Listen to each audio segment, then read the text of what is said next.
Olá, você que nos acompanha em nossas devocionais Não Temas, toda sexta-feira, aqui pelo Instagram. Que Deus abençoe sua vida de forma sábia, maravilhosa e que você seja uma bênção na vida de muitas pessoas nesse dia. Vamos orar e agradecer a Deus por mais esta manhã. Senhor amado, muito obrigado, ó Pai, pela noite de descanso que tivemos. Obrigado porque o Senhor sustenta, que o Senhor nos guarda, que o Senhor nos ajude.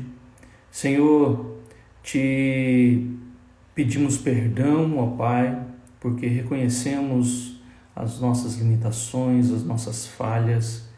E também, ó Pai, te pedimos misericórdia porque dependemos de Ti. E que a Tua bondade e misericórdia nos cerquem neste dia. Ajuda-nos, ó Pai, a ser uma bênção, assim como o Senhor pediu a Abraão, assim também, ó Pai, ajuda-nos a ser bênção na vida de outras pessoas. Em nome de Cristo Jesus, que nós te pedimos por esse dia que se inicia, e assim que a Tua palavra, que esta meditação traga também a nós edificação e crescimento na fé. Em nome de Jesus. Amém. Ok, nós estamos aqui com a devocional Não Temas, né? Vários textos aí da palavra de Deus, onde essa expressão aparece.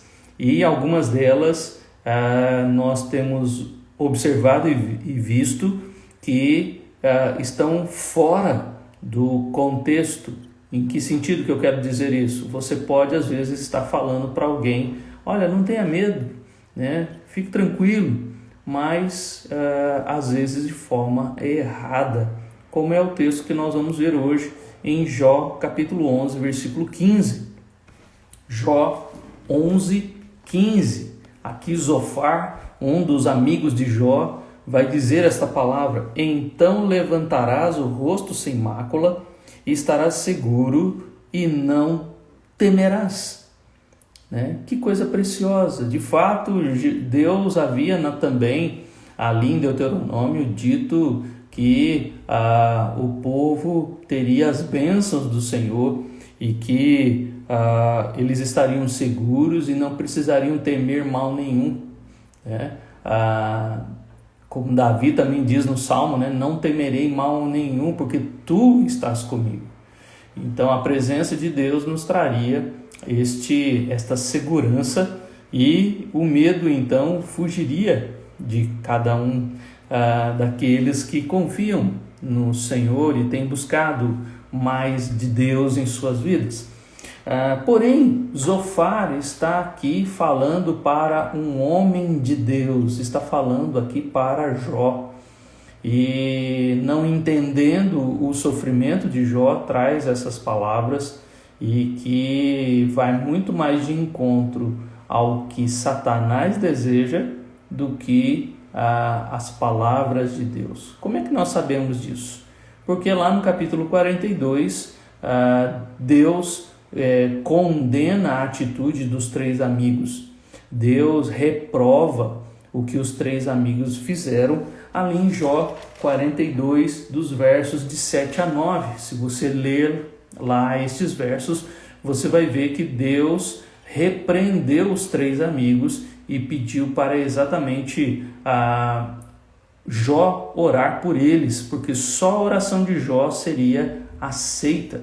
Então Zofar está falando aqui de algo que de fato nós precisamos compreender, mas que às vezes, né, a palavra de Deus, assim como em Mateus 4, nós vemos ali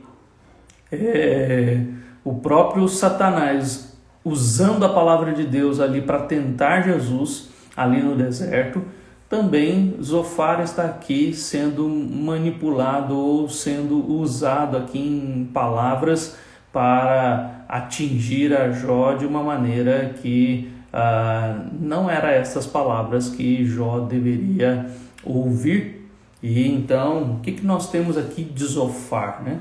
Entre os três amigos, ele faz Bildade e Zofar. Aqui depois nos capítulos 12, 13 e 14, que Jó vai responder ao que Zofar disse, nós vemos aqui que desses 3 amigos, Zofar era o mais novo. Alguns entendem que Zofar era o mais jovem entre eles. Porém, Zofar está, nas suas palavras, está revoltado e está irado. Ou seja, está dizendo essas palavras aqui como uma pregação no final, mas antes ele traz tanta dureza nas suas palavras que fica ali, isso não é um consolo, né? Mas uma exortação para alguém que não precisa ouvir disso. Então, nos versículos de 1 a 4 do capítulo 11, olha como Zofar chama Jó. E ele diz aí, então respondeu Zofar o Naamatita, porventura não se dará resposta a esse palavrório? Né? Jó está falando coisas aqui demais e coisas absurdas, e isso está me deixando revoltado, Zofar está dizendo. Acaso tem razão tagarela? Olha como Zofar se refere a Jó. Será o caso de as tuas parolas fazerem calar os homens? Interessante que essas parolas ou zombarias, Isaías e Jeremias também usam essa expressão parolas, e zombarás tu sem que ninguém te envergonhes? Olha como Zofar está revoltado, está irado com as palavras de Jó. Mas aí no versículo 4 ele diz, pois dizes, a minha doutrina é pura e só limpo aos teus olhos. Jó nunca disse isso. Jó nunca disse que a sua doutrina é pura e que ele é limpo aos olhos dos outros ou de Deus. Veja capítulo 9, o que Jó diz ali na sua resposta a Bildade. O versículo de número 15 diz aqui, a ele, ainda que eu fosse justo, não lhe responderia, antes ao meu juiz pediria misericórdia. Ainda que eu fosse justo, Jó sempre, por mais que o capítulo 1 e capítulo 2 diz lá que Jó era um homem íntegro, reto, temente a Deus e que se desvia do mal, ainda assim Jó entendia que ele não era tão perfeito. Ele tinha as suas limitações e tinha seus pecados. Então, diante das pessoas, ele tentava fazer o melhor, ele ser o mais reto possível, mas não era um homem sem pecado, e Jó tinha consciência disso. Olha só o versículo de número 20, ainda que eu seja justo, a minha boca me condenará. Embora seja eu íntegro, ele me terá por culpado. Ele sabe que Deus é perfeito e que por mais que ele seja justo e que por mais que ele seja íntegro, ele tem falhas. Jó tem consciência de quem ele é. Jó não está se colocando como alguém perfeito, como alguém que não erra, mas ele tem consciência de quem Deus é diante dele. Então, de forma nenhuma, em nenhum momento, Jó disse, olha o que ele diz também no versículo de número 22 do capítulo 9, para mim tudo é o mesmo, pois digo, tanto destrói ele o íntegro como o perverso.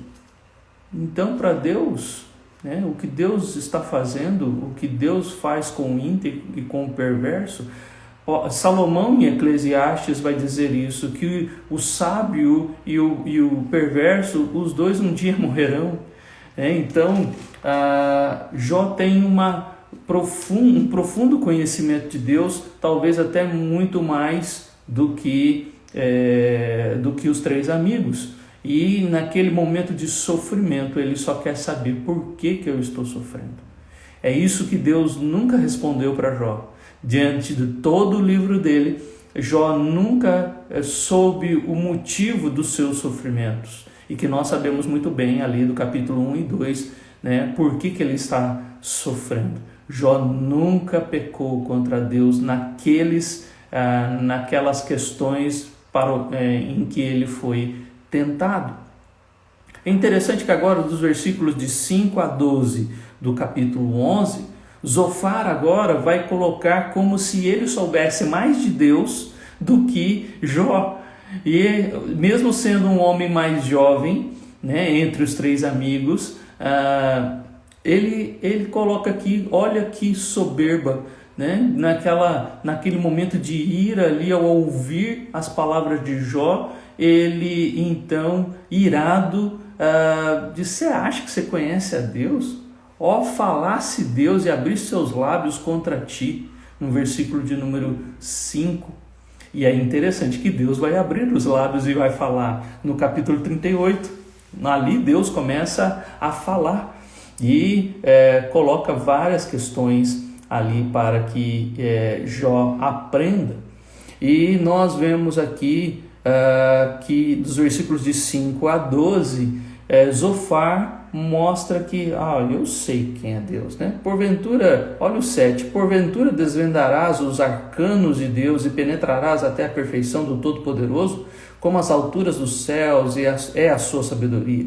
Que poderá fazer? Mais profunda é ela do que o abismo. Que poderá saber? A sua medida é mais longa do que a terra e mais larga do que o mar. Se ela passa, prende a alguém e chama a juízo. Quem o poderá impedir? Porque ele conhece os homens vãos e sem esforço vê a iniquidade. Mas o homem estúpido se tornará sábio quando a cria de um asno montês nascer homem. Então, Zofar está colocando aqui, né, a grandiosidade da sabedoria de Deus, e de fato ele não está errando aqui nas coisas que ele diz. A sabedoria de Deus é realmente alta, né, como as alturas do céu, no versículo 8. A sabedoria de Deus realmente é profunda, é mais profunda. A sabedoria de Deus é mais longa do que a terra. Mas também o que Zofar não sabe é que o amor de Deus também é. Qual é a medida, como Efésios 3 nos ensina, qual é a medida do amor de Deus? Qual é a largura, a profundidade, a altura, né? Ali aquelas dimensões que Paulo diz em Efésios 3. Zofar esqueceu que não só a sabedoria, mas também o amor de Deus sobre os seus filhos. E aqui nós vemos que Zofar tem uma ideia de um aconselhamento errado, porque como os outros dois amigos, Zofar também está olhando somente para as palavras de Jó. Como um autor vai nos ensinar a respeito de aconselhamento, né? Zofar comete o erro de olhar para as palavras e não o sentimento por trás das palavras. Tudo que nós dizemos ou escrevemos nas redes sociais tem sempre um sentimento atrás disso, né? Quando nós expomos alguma coisa nos atraiu, ou alguma coisa nos impulsionou para que escrevêssemos ou disséssemos algo que expressamos para alguém. Tem um autor que vai dizer que entre duas pessoas conversando, mesmo estando face a face, há uma distância de 1000 quilômetros, né, entre os corações. Então eu posso estar conversando com alguém, mas ainda não perceber os sentimentos que estão por trás das palavras. E Jó está sofrendo, mas Zofar só está olhando para as palavras e não vendo o sofrimento.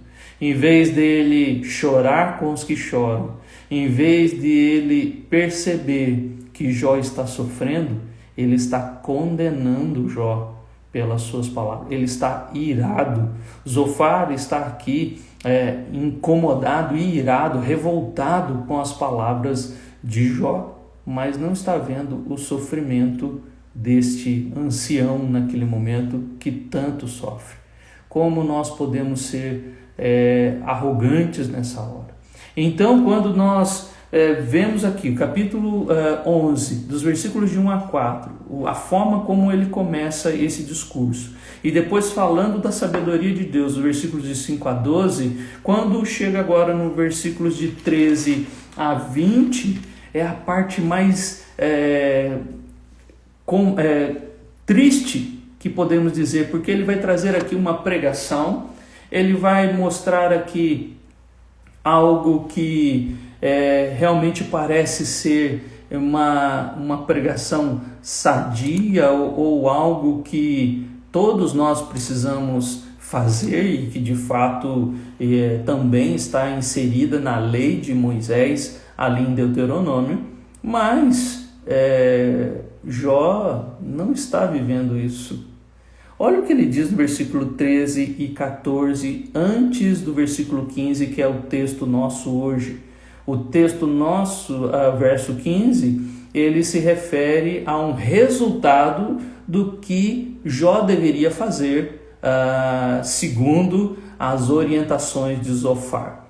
O que ele diz aí? Se dispuseres o coração e estenderes a mão para Deus, se lançares para longe a iniquidade da tua mão e não permitires habitar na tua tenda a injustiça, então levantarás o rosto sem mácula, estarás seguro e não temerás. Veja, o não temer aqui nesse contexto e a expressão então diz aqui que Jó precisava ter esta atitude para que este não temer acontecesse na sua vida. Ele precisava dispor o seu coração, estender a mão a Deus, ou seja, se arrepender, se arrepender e confessar o seu o pecado, se lançares para longe a iniquidade da tua mão, ou seja, confessar o que fez diante de Deus e fugir do pecado. Mas Jó não pecou, Esse é o grande ponto, de que em alguns momentos em que nós observamos ou estamos com pessoas que estão sofrendo, há sofrimentos que vêm por causa do pecado. É verdade, é fato. Nós vemos isso na palavra de Deus. Alguns homens de Deus pecaram e por causa dos seus pecados sofrem. Davi põe muito bem isso no Salmo 32. Enquanto eu calei o meu pecado, envelheceram os meus ossos. Ou seja, há sofrimentos que vieram por causa do pecado, mas nem todo sofrimento é fruto de pecado. No caso de Jó, os sofrimentos de Jó não são frutos de pecado. E é um erro nós, por causa do que estamos ouvindo, acreditarmos ou fazermos uma autoavaliação só do que ouvimos. Já falamos sobre isso na sexta-feira passada, ali no capítulo 5 de Jó, nas palavras de Elifaz, que acredita que Jó precisa passar por disciplina. E aqui agora, Zofar está dizendo que Jó precisa se arrepender, precisa fugir do pecado, lançar longe a iniquidade da sua mão, para que o não temas faça parte da sua vida. Então levantarás o rosto sem mácula, estarás seguro e não temerás. É interessante que ele continua o seu discurso até o verso 20. Olha quantas coisas maravilhosas que Zofar fala. Se ele se arrepender, versículo 13, se ele confessar os seus pecados e não mais cometê-los, no versículo 14, então levantarás o rosto sem mácula, estarás seguro e não temerás. A segurança vai vir na sua vida, pois te esquecerás do seu sofrimento e dele só te lembrarás como de água que passaram. Ou seja, sua mente vai estar sem essas perturbações do que ele está sofrendo. Versículo 17, a tua vida será mais clara que ao meio-dia, ainda que haja trevas, serão como amanhã. Que coisa maravilhosa, Que pregação fantástica que Zofar está colocando aqui. A sua vida será clara, não vai haver trevas, não vai haver tempo nebuloso, tristeza, vai ser tudo de bom na sua vida. Perdão. Versículo 14. Sentir-te-ás seguro, porque haverá esperança. Olharás em derredor e dormirás tranquilo. Ou seja, a segurança de poder dormir em paz, de que não haverá problema, não vai ter mais dificuldades. Olha como Zofar coloca: deitar-te-ás e ninguém te espantará, e muitos procurarão obter o teu favor, mas os olhos do perverso desfalecerão, e o seu refúgio perecerá, sua esperança será o render do espírito. Enquanto aqueles que, como Zofar coloca aqui, dispuseram o coração e estender a mão para Deus e lançar longe a iniquidade de tua mão, e não permitires habitar na tua tenda a injustiça, tudo de bom vai acontecer. Mas a verdade é que a palavra de Deus não ensina isso. A palavra de Deus nos mostra que Deus exatamente espera isso. Deus espera de nós realmente arrependimento. Deus espera de nós que a gente confesse os pecados, que a gente lance fora a iniquidade da nossa casa. Exatamente, isso são bíblicos e Deus espera de nós essas atitudes. Mas dizer que ao fazer isso, nós estaremos num ambiente todo feliz e sem problemas e sem sofrimentos, aí Zofar está extrapolando, está indo além. Deus nunca prometeu que por buscarmos a Ele tudo iria bem. No Novo Testamento é muito claro isso. Paulo deixa muito claro isso em 1 Coríntios capítulo 1.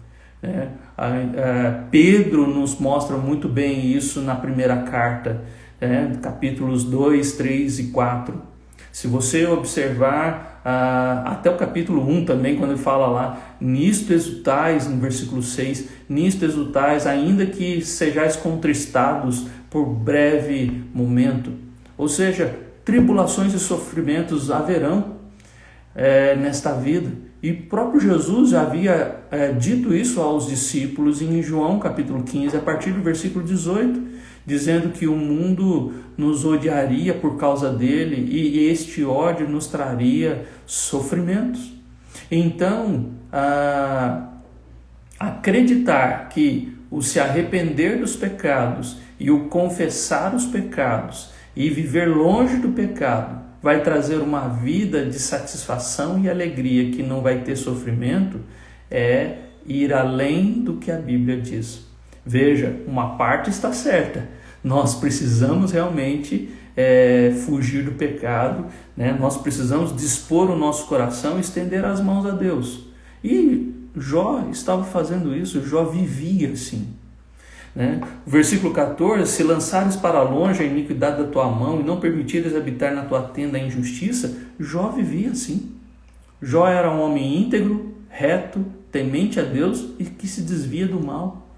Jó era um homem realmente que buscava a Deus, ou seja, essas palavras não são para Jó. Pode ser para algumas pessoas que realmente precisam dispor o coração e estender as mãos a Deus, pedir a Deus: Senhor, misericórdia, me perdoa. Senhor, me ajuda a lançar longe o pecado da minha vida. Mas acreditar que o arrependimento e a confissão do pecado trará uma vida sem sofrimento, não é isso que a Bíblia ensina. Há um outro autor bíblico que vai dizer que estas palavras de Zofar são exatamente o que Satanás espera. Ali no capítulo 1, versículo 9. No capítulo 1, versículo 9, Satanás disse para Deus o quê? Então respondeu Satanás ao Senhor: porventura Jó debalde teme a Deus? Acaso não o cercaste com sebe a ele, a sua casa e a tudo quanto tem? A obra de suas mãos abençoaste, e os seus bens se multiplicaram na terra. Estende, porém, a mão e toca-lhe em tudo quanto tem, e verás se não blasfema contra ti na tua face. É isso que Deus, é isso que Satanás espera. E Zofar, de certa forma, está aqui indo pelo mesmo caminho de Satanás. Assim como Eva cedeu a intenção ou ao conselho de Satanás ali no capítulo 3 de Gênesis, assim Zofar também está colocando para Jó. Jó, faz isso que você vai ver que o sofrimento vai embora. Você não vai temer mais. Não temerás. E o sofrimento vai embora. É tão curioso e irônico, como as coisas acontecem, que duas questões que o próprio Zofar disse aqui é o que vai acontecer. Mas agora, contra ele mesmo, contra o próprio Zofar. Ou seja, versículo 5 diz: ó, falasse Deus e abrisse os seus lábios contra ti. E Deus abriu os lábios no capítulo 38 e começa a falar para Jó. E o texto lá no capítulo 42 diz no versículo 6 que Jó se arrependeu. Jó entendeu Deus. Aí ele não entendeu porque sofreu, mas ele entendeu mais de Deus. Antes eu te conheci de ouvir falar, os meus olhos agora te contemplam. Mas ele diz lá no versículo 6, eu me arrependo. Ou seja, ele se arrependeu do que ele disse. Talvez em alguns momentos Jó excedeu, de fato, alguns comentaristas entendem que Jó excedeu na sua fala em alguns momentos. E por isso lá no capítulo 42 ele diz, eu me arrependo. O próprio Jó se arrependeu. Mas é interessante que o texto diz aqui também, um segundo ponto irônico, é que Zofar diz, no versículo 19, deitar-te-ás e ninguém te espantará, e muitos procurarão obter o teu favor. E o texto lá no capítulo 42 diz agora, a partir do versículo 7 ali, de que Deus repreendeu os 3 amigos e falou, olha, Jó vai orar por vocês, a favor de vocês. Jó vai orar porque só a oração dele é que eu vou ouvir. Vocês deveriam ter consolado, vocês não falaram certo sobre mim.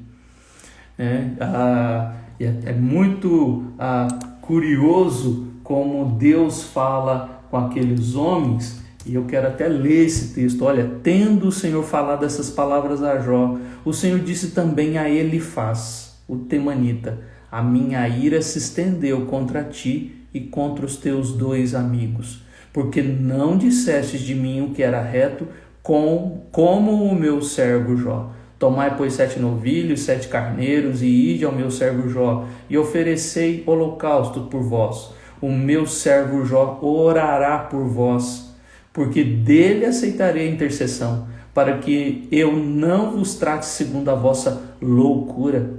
Porque vós não dissestes de mim o que era reto como o meu servo Jó. Então foram Elifaz o temanita, Bildade e o suíta, e Zofar, do capítulo 11, o naamatita, e fizeram como o Senhor lhe ordenara, e o Senhor aceitou a oração de Jó.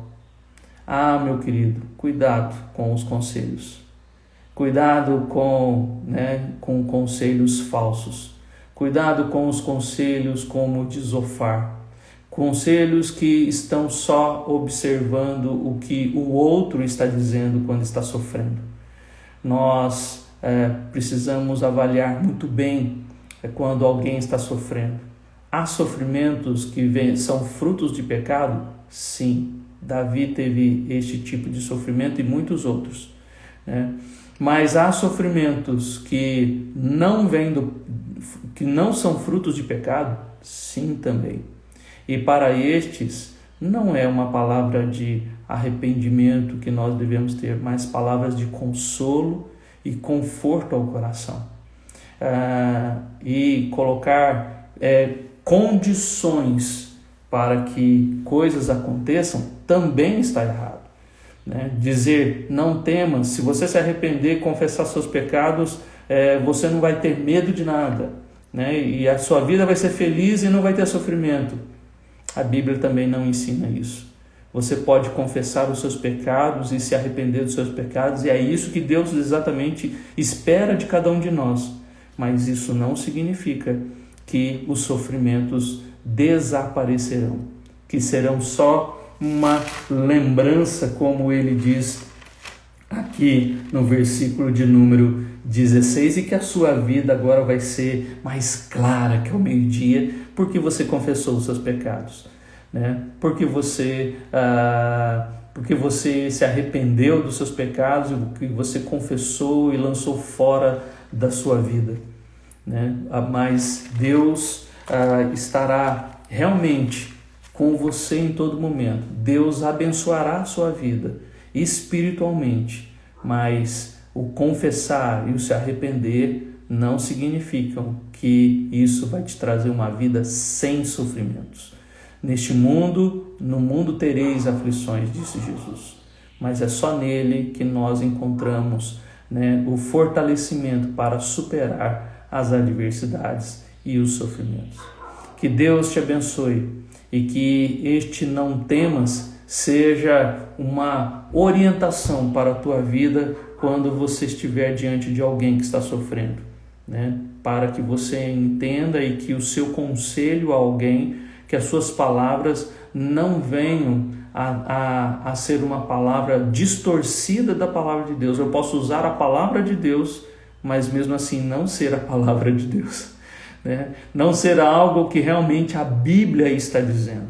Isofar foi um destes que, irado, não compreendeu o sofrimento de Jó e pediu a Jó algo, ou colocou para Jó algo que não era o que ele precisava ouvir naquele momento.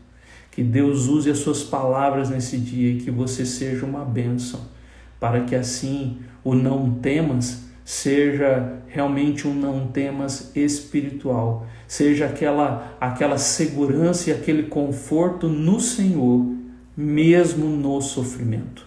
É isso que a palavra nos ensina, que nós podemos ter paz mesmo quando o mundo ao nosso redor está um caos. Nós podemos ter paz no coração, porque esta paz não é a que o mundo dá, mas é o que Cristo preenche em nossa vida. Vamos orar? Senhor amado, muito obrigado, ó Deus, porque o Senhor a cada dia mais nos aprofunda a conhecer da Tua palavra. Livra-nos, ó Deus, de cair no erro de Isofar. Livra-nos, ó Deus, de em meio a pessoas que sofrem, que estão do nosso lado, a dar conselhos, ó Deus, que não são bíblicos, que podem até ter versículos bíblicos, mas não é aquilo que o Senhor nos ensina nas suas doutrinas e nas suas exposições, nas suas revelações para a nossa vida. Ilumina-nos, ó Deus, e ajuda-nos a entender o sofrimento, a entender, ó Deus, e compreender o sofrimento do próximo e auxiliá-lo, ó Deus, diante das suas adversidades. Pai, que o não temas seja, ó Deus, um momento em que realmente traga edificação e não, ó Pai, uma palavra que vem, ó Pai, como uma colocação vazia e sem a profundidade espiritual da Tua palavra. Ajuda-nos, ó Deus, a ajudar outros, para que assim o Teu nome seja glorificado. Em nome de Cristo Jesus. Amém. Que Deus te abençoe. Um bom dia, na graça e na paz do Senhor. E se Deus permitir, na próxima semana estaremos juntos mais uma vez.